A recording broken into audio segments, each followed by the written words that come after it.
موجودہ دور کے اندر والدین کی قدر و قیمت اولاد کی نظروں میں بہت کم ہو گئی ہیں۔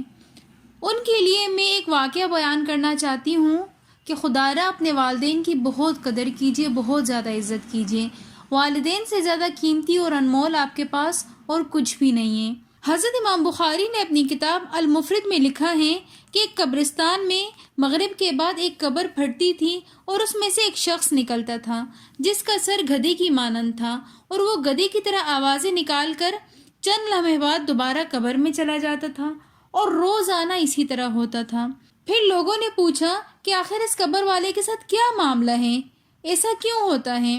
تو پھر بتلانے والے نے بتایا کہ یہ آدمی شراب پیتا تھا، اور شراب پی کر یہ گھر میں آتا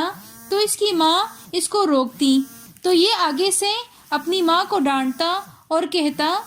کہ تو کیوں گدھے کی طرح چلاتی ہے، جس کی سزا اللہ پاک نے یہ دی کہ یہ اب اپنی قبر سے روزانہ اٹھتا ہے اور گدھے کی طرح آوازیں نکال کر دوبارہ قبر میں چلا جاتا ہے۔